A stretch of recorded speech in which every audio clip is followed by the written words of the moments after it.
That was pretty good. Nice. That was pretty good. All right, let's see what's... okay, let me... All right, so let's see what the civilizations are that they pick. Currently landing on French and Russia, but DJ Timothy did ungreen there. Looks like he was a bit skeptical, or perhaps had a change in mind, or perhaps he wasn't ready and went to get something and actually was completely okay with his matchup. But the next series is about to get underway for the round of 128. It's still technically the group stages, early days in this tournament, so if you're watching this, plenty of tournament action to come. Do go and subscribe to the official... Oh, Timothy has ungreened, just as I greened in there. Perhaps we will see a civ change. Or perhaps he's still not ready. Perhaps he's... Nope, he's ready. Okay, absolutely. So, there is that. This is a $1,000 tournament hosted by ESOC-community.net and a whole bunch of lads over there. Absolutely. Big shout out to those guys for the website, for the maps. Big shout out to Gaia for the tweaking of the maps, and to Musketeer 123, I think his name is 456 789. 925. 925, whoops. For most of the coding, along with H2O. I think you did some of that as well. Bramboy, the moderator team. Lots and lots of people are bringing this all to you. Names at this point. So the point is, a ton of people bringing this tournament to you, and this is the second series I will be casting. This might be on my channel, it might be on the ESOC channel, but either way, do go and subscribe to the ESOC channel. That will be in the description of this video, or perhaps you're already watching it on their page. Again, this is brought to you by ESO-community.net. So my name is Interjection, I'm with H2O, and today we'll be casting a best of 3 between Djigit. Here he is in the south of the map in the colour green, playing as indeed the French. Not sure what his starting crates were, doesn't really matter. Well, it was 200 wood actually, just because we can see that he laid down a trading post. But French, an excellent choice on this map because of that scout there. He's going to find all these big treasures before his opponent does, who is of course playing the Russians.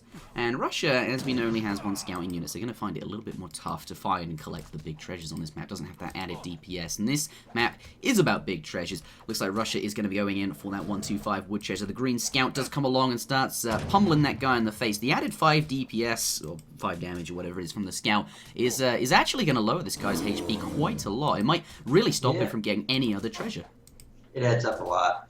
And one thing I was wondering is that if at this level we were going to see the Polar Explorer come out, the Explorer card for Russia, but he does not have that in his deck. So this is going to really put him back, I think. He could lose his Explorer right now, just for that wood.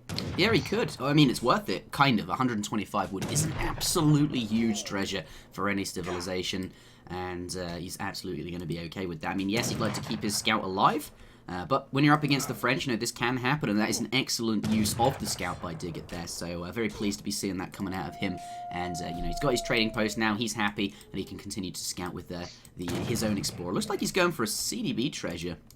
Yeah, exactly, and what the problem is here is it depends on, the answer to your question, it depends on how much else is out there on the map, right? So on Yukon, if there's a bad spawn on Yukon and 125 wood was worth dying for, then absolutely. But for the CDB out there, there's 60 wood, there's 40 wood, there's also this 135 XP down there. So and 40 woods on the other side.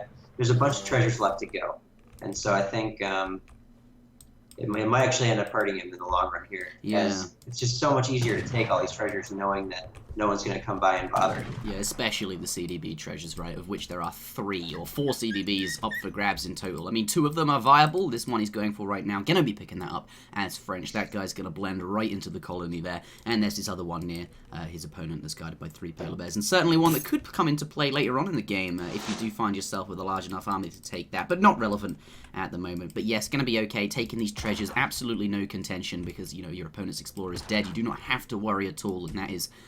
that's quite a big benefit to have, I suppose. This CDB getting to work right away. Picking up 60 wood. He's just going to run around and pick up treasures all day long. He is absolutely okay with that.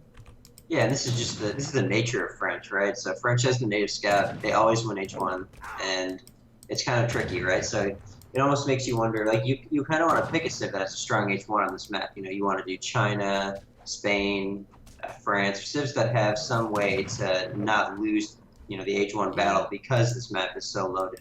Perhaps even war chief civilizations with the extra strong explorers. Yeah, exactly. Or Asian civs. The weakest civs in the game in Age 1 are like, ports, Russia, German. This is just have one European explorer. Yeah, And we're absolutely. already seeing a super aggressive Oh blockhouse. wow, So 3 villagers snuck their way across the map. Yeah, that is hot. Where are they going? That's so close. I'm not even sure if he can put them that close. Yeah, he's going back a tiny bit. yeah, That is as close as you can get it on. If you know that circular ring around the town center, certainly cannot get that any blockhouse any closer. This is hyper aggressive there, and and hurting. I like it too, though. Yeah. Look at that. See, the second hunt is pretty far for both players this game, right? They both had to hurt pretty far, and it's going to be interesting to see what Djigit does to overcome this blockhouse. He doesn't even know it's there, and it's between him and the second hunt. He might have to ninja hunt over here or over here at this point. That's crazy, man. Look at that blockhouse. It's just in his face. Yeah, blocking those coin mine. He's that hunt there. Yeah, stopped in getting that, and of course, Russia established himself as the aggressive civ here, certainly with his forward blockhouse placement. He's now taken control of this hunt location and really limited the time that France has in his base where he's safe. He's going to have to push out perhaps earlier than he'd like to, because his next available hunt is, in this awkward spot in the corner, and is also, over here, this side of the map, where Russia is, kind of sort of has more presence than him. So nice forward blockhouse. We'll have to see what he makes of it. I just have this bad feeling, like 5 Cossacks are popping in like 3 or 4 seconds, like really soon, and I have this bad feeling that those may kill a lot of villas here, because there's a villa up here and a villa over here that are just totally exposed, right? Yeah. Well, let's see. I mean, it's good though. Russia needs to make these kind of plays in early colonial if 5 they're gonna Cossacks. contest with France. Coming out though, 5 Cossacks coming in. Where are they going to find? Perhaps some villages. Going to build them up. Doesn't look like he's going to be too successful with the raise down here, but certainly going to force his opponent to move those villages around. And there's really not very many hunts left. There's that one, I think it's 2 dead caribou right under his TC. They're not going to last long. And then, aside from that, where's he going to hunt these cavalry for more success? And of course, those 2 villages you mentioned as well. That trading post now at half hit points is a direct result of this first batch of 5 musks in the Explorer. So Russia is, doing pretty well despite the lack of Explorer, which that scouting information. Well, that the Explorer unit, off to a bad start, but still okay here. Oh, hand combat, but not to any avail. Get in there. Doesn't lose any random units though to fire, so nice control there from Djigit. And I bet you the reason actually the Explorer is coming into play here, the reason that this guy is not going to be found probably the entire game is because that's just a black space if you look at what DJ Timothy has seen, right? Yeah. So. Most likely, yeah. So he can't see that at all. He's not entirely he's not aware of that. Even this might be a black spot for DJ. Yeah, Timothy, I mean, considering honestly. the lack of scouting information he had early game, I think you're absolutely right. He may not even know how far ahead he is as far as the map control game goes. It looks like he's almost not pushing his advantage. He's sent 700 wood. He might start going for some TPs of his own right now. Maybe he'll get a read from Djigit though, because when you don't push a blockhouse with 10 muskets unless you're kind of feeling the heat. So yeah, here comes 8 crossbow. I think Djigit's going to make a play here to try to get out of his base. Yeah, pushing out, and I like that sort of early timing with the crossbowman there. That 700 wood he is throwing down lots of infrastructure with. I thought perhaps it might fund some crossbowman units to keep going. But no, we do have the 8 crossbowman shipment, plenty of musks, and this looks like he's going to push out. Second blockhouse is going to be denied there. This is exactly the right moment that he wants to be pushing out, denying that. Doesn't look like Russia has the standing army to contest this, but should any shipment pop out any second now, he'll be okay. So I'm not, that's perhaps what Timothy's waiting for. Yeah, I really wish that Timothy would have started the second blockhouse behind the blockhouse after he got denied, knowing that there's a pretty big mess here that he just needs to hold. This is the game turning moment. Yeah, and look how contentious this is. Neither player really wants to fight, just skirmishing. Green trying to get a couple of shots in on the blockhouse where he can, without taking too much damage from his firing muskets here. And you can see both players being very careful to not randomly use. 13 Strelets do pop out, though. This might be go time. The cavalry not coming in.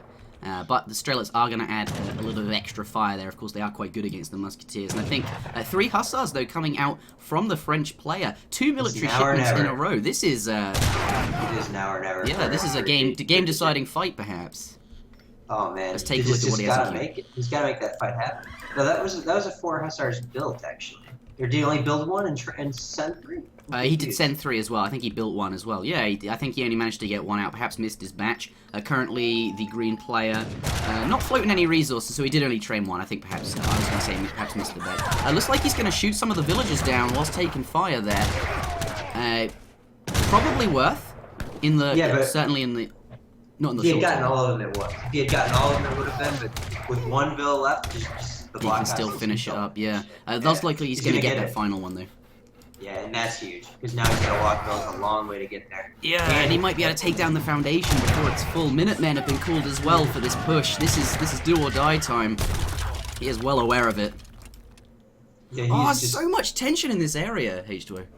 Yeah, but I think we're fine actually, because all this pressure has managed to keep the army in one spot, right? He can't go raid right now, and so Djigit's been fine. He's able to secure, in a way, he did what he wanted to do, right? It doesn't look like it to us, but he's been able to secure the map in a way that he can now continue making units past the 9-minute mark. So he's in a good spot. He is in a good spot. I mean, let's be honest, the Russian aims here were to throw down this blockhouse, control the map, this hunt that he got. He did manage to take his opponent's trading post, and that's definitely something worth mentioning to his merit. But, yes, as you mentioned, the French player is happily gathering resources in these locations. This is rather exposed, but I'm not so sure if, Blue really is aware of that location, considering the lack of explorer in the early game. Perhaps he's not sure if there are villages or even if anything is there at all. So, yes, there's a large Russian army here that can cause problems for the green player, but currently he's gathering away. He's sent his 4 CDBs, his 3 CDBs, and if we turn on the population graphic, we can see that the population is absolutely in favor economically of the green player here. So the longer this game goes on, the happier he gets. And Russia, it feels like it's just sitting here, not doing too much. Yeah, and I think he got 3 bills. He's in here. He's killed 2 bills now in this raid. He's just on top of this game right now, and he doesn't even need to fight at this blockhouse. He's not going to. I'm pretty sure he's going to run away. And actually, getting engaged like this by Russia is not good. Yeah, if we take a look at the population military graphic, Blue is definitely in favor. This is not a fight he wants to be taking. He's ahead economically, but if he loses his army here, that economy could be threatened very quickly. Yeah, and 4 Cossacks pop up to shoot these guys away, but not after killing several bills. So many. And this is just really not the fight that Russia wants to take. Although at the same time, this blockhouse is at 400 HP, and I can tell you that I know Ditch is probably over there hoping he can just get a couple more volleys of siege on it. Because if that blockhouse... Yeah, if he can get that down. This is a big thing for him. You just don't want to stand and fight against Russia because they have so many units. The longer you stand and fight, the more of them get in range on you, and so you just kind of always want to be right in that bubble of the range. So they can't quite get all their units engaged. Yeah. And that's true.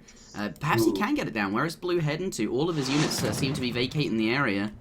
No, he's not going to be too cheeky there and get in, but yeah.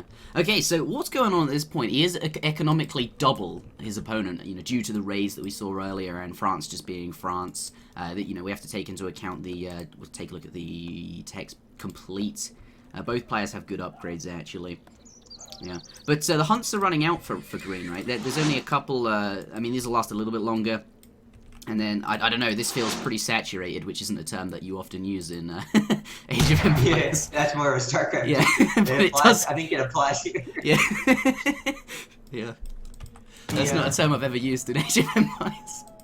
That's a first. Yeah. I think that what we need to see, I'm not sure what we will see, to be honest, because it's kind of hard to call from here. I think what we need to see is probably a CDB pull from both those hunts when they both run out at the same time. Into the middle of the map with all the military, and he's just ram that blockhouse down and set up on the next 2 hunts. Yeah. And he needs to be planning for that timing. So he needs to have 10 more hussar come out, and maybe some more crossbow. Absolutely. But it looks like instead what we're going to see is DJ Timothy is just going to start putting the pressure on him. Yeah, and he needs to do that, right? He has the advantage right now. Double his opponent's military population, and his opponent's more than double his economic population. So you've got this feels very true of the real world in a way. I don't know. I like to make comparisons to the real. Russia with this massive army and not much economic potential, and France in a very good spot economically. But if DJ Timothy pushes this advantage right here, he could put the green player in one hell of a spot. Because what are these villagers doing if there's no one to protect them? Yeah, exactly. Here he And goes, though. Has got as French readied himself. Let's take a look at the units in queue and see. Up to the Fortress Age. I Oh didn't notice no. it. This is not the right time at all, is it? That is the worst time to see that happen. Yeah, right on He's, top. yeah, he's getting goons, and maybe if he's probably got 2 Falcons in the queue, if he can avoid this fight for the next 30 seconds, it could actually turn out. It could. But once again, he needs the CDB pull. I'd have like these builds in the gold mine, unless they're mining for critical resources, like he should be pulling everything. Yeah, Russian units do like 0 damage to CDB, all of them. They don't do any damage at all. Here we go. He's trying to just walk away as much as he can, perhaps waiting for that next unit shipment. But you're absolutely right. Needs all the CDBs, get those market upgrades on them. And I think really this fight would be very different. If 2 Falcons pop and you have all his villagers here, soaking damage and body blocking those cannons. Look at just all his infantry. He could defend this, but sadly losing far too many musks than he would like to. Just walking around trying to stay out of range of all of the Russian infantry, or stay out of them for as long as possible. We do see some skirmishes. That's exactly what he needs, and this is hopefully going to even up the odds now, because not very many cavalry there. Musketeers and strelets, everything Russia has is not going to be able to stay out of range of them. But looks like he's managed to get into range of the skirms, and they're not going to be able to use their range advantage quite as effectively as they ought to be. Yeah, we still haven't seen a shipment yet. Yeah, but I'm just waiting. Was that pop of, I thought there was 8 skirm ship. He built 10. He built 10, okay. His eco is so good that he might just be okay. Like when you can get out 10 skirms after getting Fortress, like all this running around too. Oh, there's 8 more skirms. Yeah, 8 skirms. And that's a lot of skirms now. Suddenly the military unit population graphic is looking quite good, especially considering they are Russian units that aren't worth quite as much per pop, and skirmishes directly counter them. And he takes the game.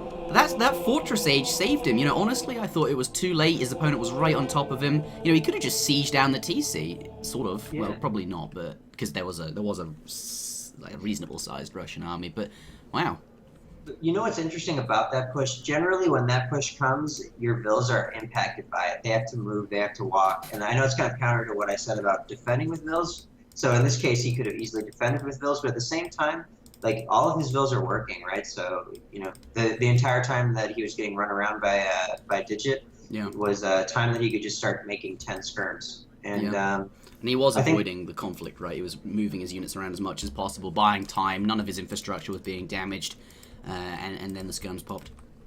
Yeah, and honestly, the Cossacks just never committed to hand attacking the muskets to slow him down, so he could get in there, and ultimately, Djigit managed to, I think it was very well played by him, considering how tight of a situation he's been in all games. But what if, if Blue had that scouting information, or had chosen to look around the map? Look how exposed the gold mine villages are on either side. Had he marched his army over to that location, and or at least some of it, then, you force a fight with your opponent who had, in theory, a quantity of units, who was aging up, who wasn't able to match the mass that you had, and suddenly you're on top of their villages.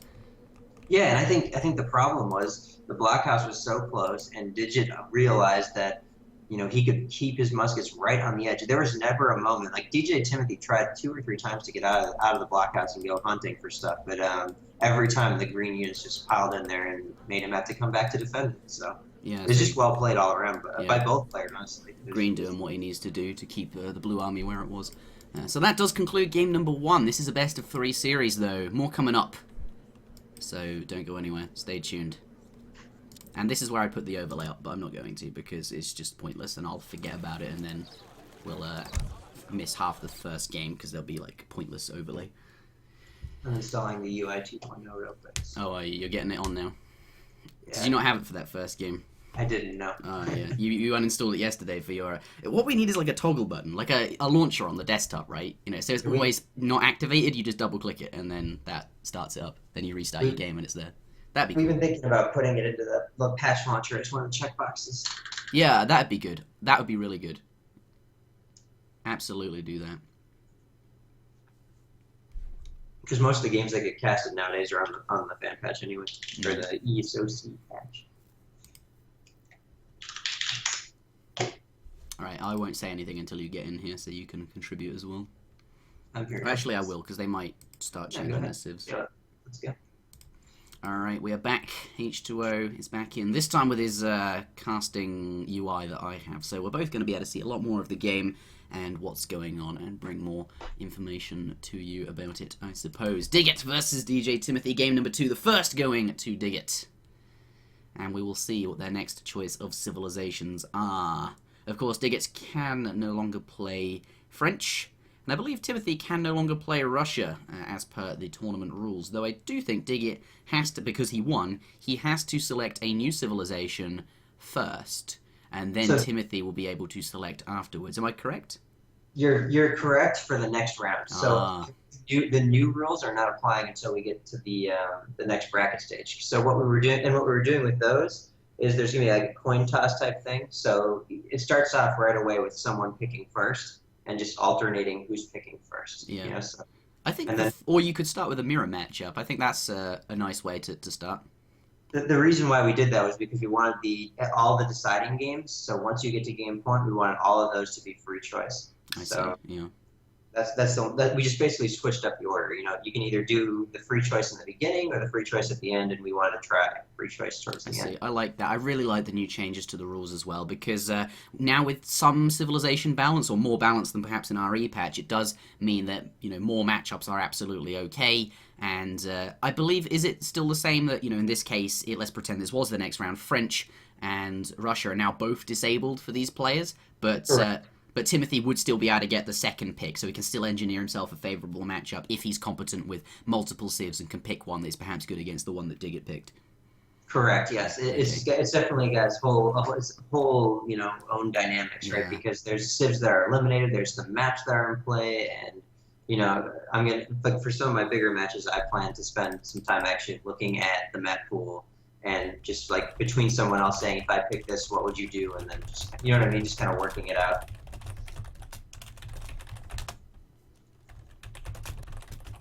Yeah, just clarifying the rules. They can both change as much as they like, though they cannot play Russia and French. That's the only, or the civs that they just played, they cannot play. That is the only constraining factor here. Yeah. So we do have Djigit greening in as Japan versus Germany here. Timothy hasn't clicked in just yet, so perhaps he's not overly happy with this matchup. I can see why. The cavalry not going to be hugely useful versus the shrine. Certainly can be, but looks like he wants to go to the toilet, so we do have some more time to fill. So perhaps he's going to be squeezing one out and deciding what his civilization choice is. Yeah, exactly. It's always a tough choice. You know, you got kind of it's like, you know, Japan's kind of weak on a lot of maps right now, but I mean, most people probably won't agree, but Japan does tend to lose to a lot of things, especially German. But then there's Siberia, where no one gets to hunt. So this is true. It's so funny that we used to just like really try hard to play on this map. But and I used to love this map, but that was when I was playing only Japan mirrors. So. Only Japan mirrors. This map is awesome for Japan mirrors, by the way, because you have, you know, there's good mines and good berries in your base, and a lot of hunts to put shrines on, even if you can't actually walk your villagers that far out. Yeah, so absolutely a nice pick from Djigit there playing Japan. Timothy could mirror it if he wants to, if he's depends how competent or comfortable he is as a player with Japan as to whether or not he'll take that mirror matchup. But you know, currently he is relieving himself. Perhaps during that time he will come to a decision on what civilization he'd like to play. But just to reiterate about the civilization changes, I think it's really good because, you know, I believe the spring tournament and the summer tournament, they did towards like the end start creating matchups that were, you know, very predictable, and some of the finals was just mirror matchup after mirror matchup after mirror matchup, which is, you know, expected in competitive play. I understand that, but and also even if it wasn't a mirror matchup, you'd have those very standard picks like Japan, French, India, and China on you know, on some maps like Tibet. And and what this does, this new dynamic, is changes it so there will be more variety inherently. And I think that's an excellent thing in a tournament format for Age of Empires 3, as there are a lot of civilizations to play, and I do think that'll be an interesting dynamic, especially with the changes to balance that have been addressed in the patch. Yeah, exactly. I agree totally. All right. Remember the overlay. I'm not using it, Bramboy. What are you? I'm not going to use that.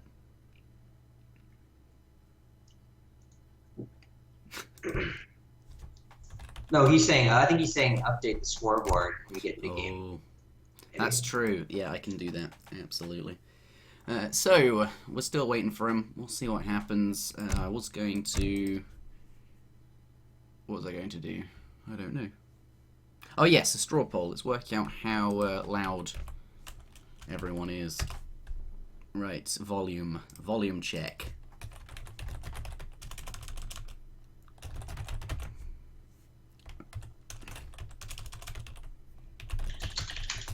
It's just right. H2O2 quiet. Interjection to quiet. There we are. If you're hearing me say this, don't bother checking for the straw poll because it was 2 minutes ago due to the delay. But I can still ask people who are tentative and listening in the chat. So let's throw that in. You know, it's funny about this. It's kind of like I always think of Goldilocks and the Three Bears whenever you do this poll. You know, is the porch too hot, too cold, or just right? The Goldilocks check. Yep. We have 3 votes, 4 votes currently. Looks like he's thrown Sue down. I like that actually. Sue does really well against Japan. If you just go like Axe Rider, Wakina, it's surprising. When I played Sue like after I lost to Black Star Sue, I played like 50 games of Sue. Yeah. And I was just wrecking Japan with just making X Riders and Wakina. So. Well, okay. All right, let's jump into this game then. Game number 2 in this best of 3 series between Djigit and DJ Timothy. H2O says that he's quite comfortable playing as Sue versus Japan in this matchup. Djigit is comfortable clicking into it, so he saw the Sue come out and he chose to click in anyway, so he's happy playing Japan on this map no matter what, and I completely understand that. Of course, we all know Japan, very strong civilization on Siberia due to the size of the damn thing and the widespread place that you can build your shrines all around the map where it's hard for your opponent to get to them because they're all spread out, and of course there are plenty of hunts absolutely everywhere on the Siberian plains for you, of course, to lay those shrines down in the first place with, I suppose. Let's take a look, though, at the Japanese player. Here he is, starting in the south of the map, and, well, playing as Japan, clearly. Let's take a look at the treasures nearby. A 50 wood treasure in his base. Going to be pretty happy about that, because, of course, he is Japan. Absolutely going to help him get that consulate down a little bit sooner, and, of course, those shrines up, and has another 40 wood treasure nearby as well. Does he notice it? Yes, he does. And there he goes. The explorer is going to head on over and grab that. Any other treasures nearby? A 80 food treasure down there as well. A pretty good treasure. Maybe that's, of course, Rickshaw will find it. But spawning in the north of the map, in the color blue, we do have the Sioux. Also spawning with a 40 wood treasure in his base. It is fair, but not going to be as useful to him at all. Does find 45 coin and an 80 coin treasure as well. Also, actually that will be useful. I believe Sioux units do cost coin. Yeah, they do. I mean, it will be useful for sure. Because they're going to age up with it, but it's not as useful as wood. Right now, they want to both be getting wood and they want to be getting TPs. Well, not the Japan guy, but the Sioux guy's looking to probably get that TP line up. Get a by TP. On the side of the map.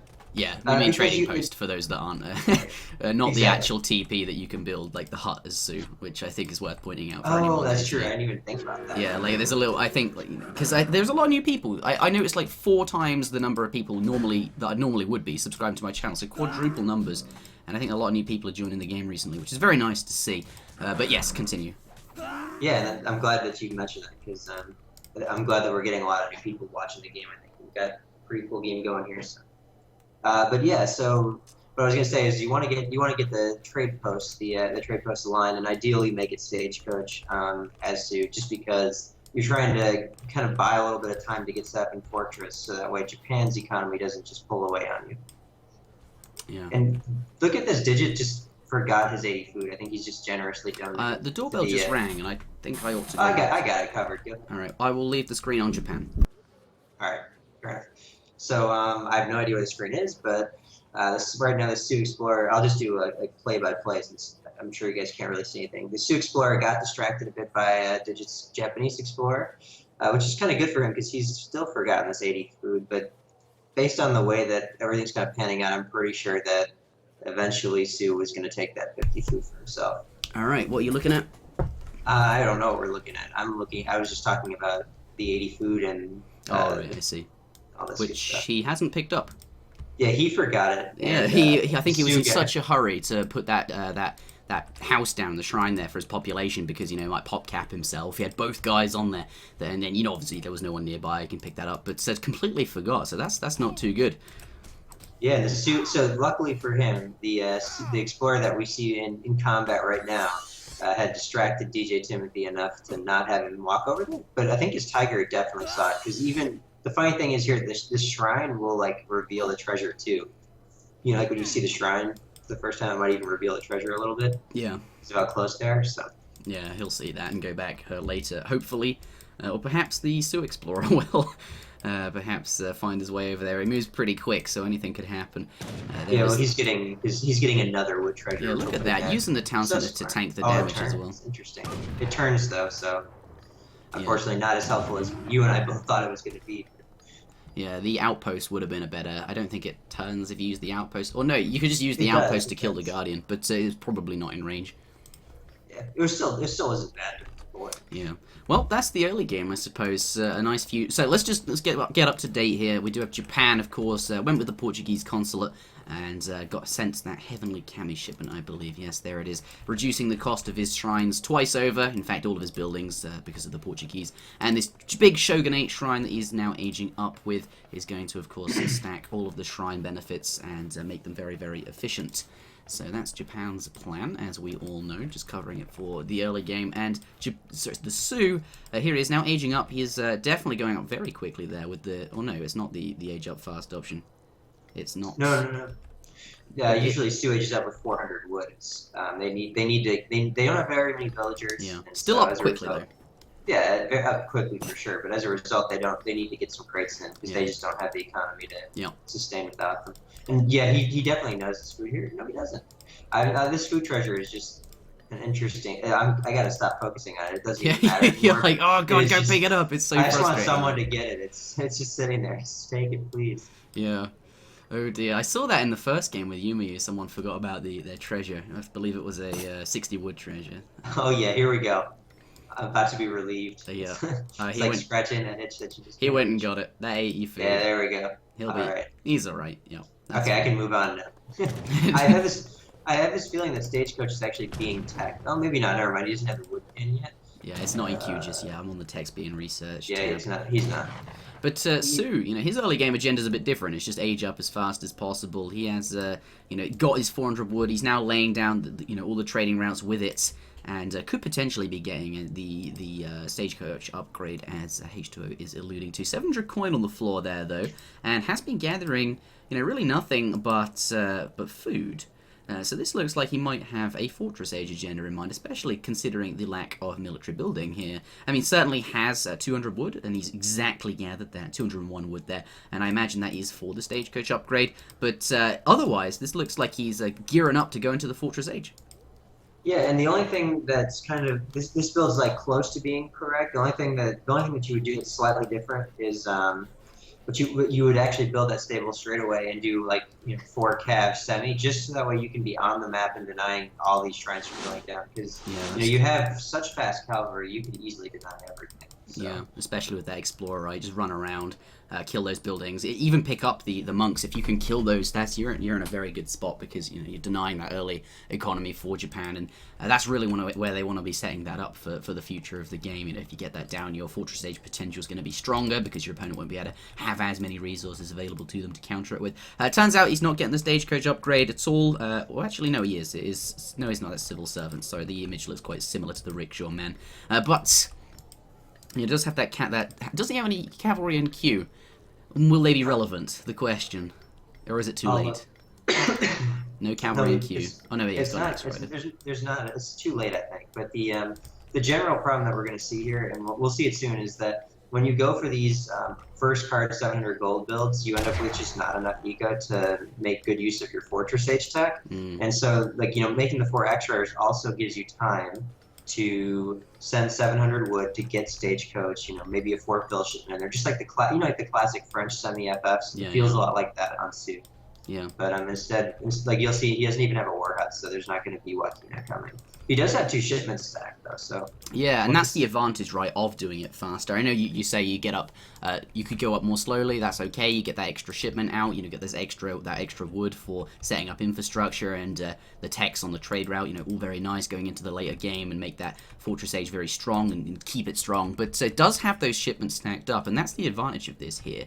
And you know, all Fortress Age shipments are strong, and they're going to be Sue shipments, Fortress Age military shipments. So if he can get these out quickly and perhaps do, you know, maybe impact some lasting damage on his opponent there.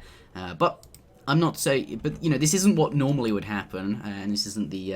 I mean, you mentioned the correct build earlier. This is not it. We'll see how this works out for him, this decision of his.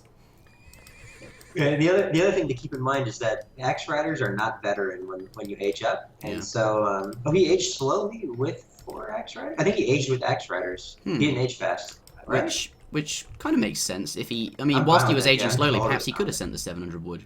Interesting. Yeah, he could have for sure. He's set up 2 shipments now. Yeah, he could have sent that 700 wood. That would have been really nice if he'd had that and aging slowly with the 4 Axe Riders here. I'm not sure if he's going to be able to make use of these extra shipments to the fullest potential. We'll see what happens. He is now running around killing shrines. Unfortunately for him, Japan does have quite a lot of them at the moment. You know, he's actually at 170 population there. So he's, you know, definitely very, very happy with his shrine population. He's now heading up to the Fortress Age himself with the building in the back. I think Japan he's going to be thinking to himself, I'm in a great spot here. I've got all my shrines down. I haven't been contested in any way, and I'm now going to get up to the Fortress Age and match my opponent quite quickly, quite easily. So he's in a good spot. We'll have to see. He's in a fantastic spot. Like, these cab could be on them. Like, right now, this is like a classic lesson right here. Is like, you've got a huge military and it's just sitting there, and you could be, you know, gaining advantage. And this is why Japan is so strong in like just at this level, just below like the very top. It's just that, you know, just this little moments like these where the army's not doing anything, that Japan is just racking in the cash. Yeah. And look at all of a sudden, I look back at Japan's face, and the story looks great for him. You know, he's got double the army that he used to have. He's got a second racks coming up, and, you know, resources are just piling in. Yep, I'm going to turn on the population graphic now. Blue, admittedly, does have almost double the military units, and that's, but that's not going to stay the same for long, considering it, you know, he's taking Those about 15 seconds to get across the map. Such a good spot. I wouldn't have pulled those villagers at all, man. They were pulling all the rifle rider shots. Yeah, well, in the berry bush. Yeah, Rifle Riders do no damage to girls.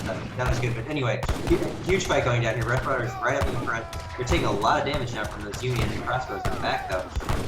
Even trade here, but I think overall, Japan coming out ahead on this one. Yeah, I think so as well. It's interesting that you mentioned the Vills, because they do have that times 0.5 multiplier. Sue getting a good, he's, you know, doing some damage, but really, how long, you know, how is the Sue going to sustain this? I mean, Japan is probably going to be able to bounce back, right? Yeah, I mean, this is like, you know, there's one more Axe Rider coming. They're not that. He's lost. Rifle Riders are super expensive. Yeah. Oh, there's 5 more Axe Rider coming now. Yeah, so reinforcements. What's the shipment? Is it 2? It's not 2 flaming arrows. Surely it's. If it's 2 flaming arrows, he's clearly lost. No, surely he'd cancel that. Yeah. Maybe he canceled it actually in favor of sending Ashy now. Yeah, and maybe that's why it's taken so long for it to arrive. Jeez. Yeah, Axe Riders coming out. There they are, 8 Ashy, but no veteran from either player. It's just so interesting. And Djigit actually has tons of resources. He has no food, and he's got the wood and gold to get fed. So. Yeah. But he is stabilized, and as I was saying, I think there's a couple of key things that kind of led to stabilizing. One was just not being on top of things enough, but 2 is, you know, Rifle Riders are not really a trainable unit. They cost 120 food and 100 gold, which is really pricey for how fast they die. Yeah, they don't have very many hit points as well. Very, very expensive unit, but a very strong unit, if you can make use of them effectively, I suppose. But yes, as you mentioned, Japan stabilizes and has, you know, he's got the military there to fend away these cavalry. The Ashigari is quite good at doing that, and certainly more shipments on the way, and certainly the economy to sustain military production. Yeah, I didn't mean to flare, by the way. Oh, I thought you had something to say about that location. I was like, what's this frozen lake doing? Yeah, there's some ice fishing going on over here. DJ Timothy's just trying to clean up some shrines here in Remass, but you know, he's just got a lot of ground to cover from, like as Judah likes to talk about, from an infrastructure perspective. You know, he's got a lot of ground to cover. He doesn't have the techs in, and we're just seeing Japan starting to mass up here, and now Japan's comfortable enough to walk out of his base to start contesting shrines halfway across the map, which is... And he doesn't care about these 2 shrines. Well, he does a tiny bit, I suppose, but just a tiny little bit of HP left, but of course he sees the units coming in because of that trading post, and gets them away. Clicks on the shrine, I would imagine, realizes it's very, very low, and then gets away. Is it worth it, though? Yes, I would say so. But if he'd lost perhaps a rifle rider, maybe not so much. Just for the sake of going back just to kill that shrine. Risky play, but deciding to work out there for him. At this point, yes, he cares about those shrines a tiny bit, but he's already got all these massive amounts of resources that coming in from them, and at this point they're just buying him time whilst his economy gets even bigger and bigger, and just masses up the units and takes advantage of his big economy. Here, more rifle riders, and they're going to be quite effective against this army of Ashigarus. Yeah, he's going to clean this up, and actually, he's going to clean this up really well. There's no attempt to get the hand attack here, and as a result, all these units are getting cleaned up by the dog soldiers, max riders, snaring them. Yeah, do you think it was too early to come out? Perhaps stay in base a bit longer, like the opponent just take the shrines, mass up a few more units, and then, have a better composition as well, of course, add in some Yumi archers, which are very effective against those rifle riders. Here just got pulverized, punished by perhaps the lack of other units in his army. Yeah, exactly. Units. It would be nice if he had a couple Yumi in there. Usually you got to mix both because of exactly this type of problem. And I'm not sure, though. He has no way of capitalizing on this because rifle riders don't do damage to villagers and they died a ton of centers. So, ooh, getting a hand attack, all those units. Yeah. Oh, no, this is going to be a costly exchange for him. But at the same time, it did get the dog soldiers past the Ashley. And those are now on to some Yumi archers back there. But even if the Yumi archers just trade with the, like that, so they just kind of trade with the rifle riders. This is a good spot. Look at them melting.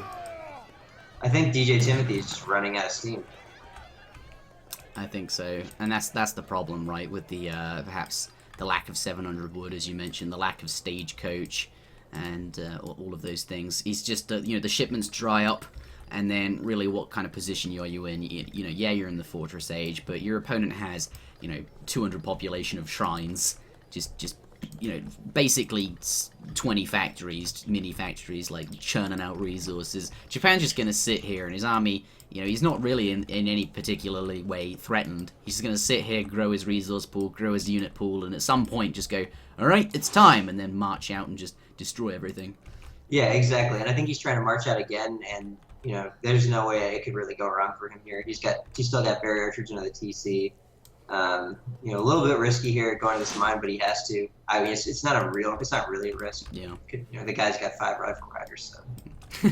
That's it. Yeah, he can see all of the enemy army sieging down this. He knows what his opponent's got, unless he's tactically holding back, which would be interesting. Yeah, this might be our first nerfed bow rider, actually. We've never seen. The new nerfed bow rider. Yeah, there's certainly a lot less hit points on them. Perhaps where they ought to be now. Here we do have a fight, and I think this one is in favor of the green player in terms of yeah, no, it is. It is for sure. You can't attack dance your way through that. Unfortunately for DJ Timothy here. And 7 bills, yeah. Dang. Like he is. Look at that economic unit population, 65 compared to 37, and that less more. Like Japan's max bills, like he's 10 away from max bills right and now. Like the population graphic doesn't even show the shrines. Like, he is so far ahead, it's not even funny. Like, he could do anything. Oh, it does. Interjections calculator, he added it. Interjections calculator shows excellent. Okay, it does. So he's actually not as far ahead as he's at 50, but still 52 bills, so he's way ahead though. Yeah, still far enough ahead to just do whatever he wants. Yeah, but I love interjections calculator. It's a great button, right? It's like it a feels meme. like one of those. Yeah, exactly. It feels like one of those. Like when they had like funny names for like the artifacts in Age of Mythology. Yeah. It feels like one of those things. Like you've picked up interjections calculator, right? Yeah. Yeah. Age of Mythology, the relic system would have been wonderful. I don't know if it would fit this game, but I'd like to see like an Age of Empires 4 where you remember settlements from Age of Mythology. Yeah. Like if Age of Empires 4 ever came to be, I think. Take the home city mechanic from AoE 3, take the relics from Age of Empires 2, take the settlements from Age of Mythology where you could only build town centers in certain locations. I thought that was a very interesting thing about the game. Yeah, absolutely. All of these things that make Age of Empires unique from different games would be great to see in a single game, but the reason I mention all of this is because it's clearly over, and we can see that now. Green does take the win there. Plenty of units in his opponent's base, and Blue can't really do anything, concluding game number 1. Or game number 2 in favour of Djigit, so I believe a 2-0 win in this best-of-3 series. Yeah, exactly. And I mean, I think it was a good series. The first game was definitely closer than the second one, but I mean, you know, we could see kind of clearly both players had a couple of, you know, misconceptions or misplays throughout the game that kind of swung it back and forth. So it was good. It was a good game. It was. Did I mean, like, he caught his opponent. Blue caught his opponent, you know, out when he was going out to protect his shrines, and you know, had that rifle rider composition, managed to kill them all.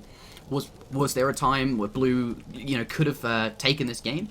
I mean, he didn't do any damage to shrines in the early game, and I think that was a big factor in Green's victory here. But was there any critical moments for him where he could have really swung it? I think the critical moment was the first fight under the town center, where he came in with rifle riders and lost. He lost a lot of them, honestly. I mean, you can't. This is the problem with rifle riders, is they die so fast. So you'd rather just have Joaquina, which outrange everything that threatens them, really, right? So yeah, true, and cheaper to make. But yeah, in general, if he had found a way to do more shrine damage instead of kind of having that bad exchange under the town center, like after that exchange, that Japan was so comfortable, even more so than they were before. Yeah. So there is that, concluding this best of 3 series. Thank you very much for watching, everybody. But if you're watching on Twitch,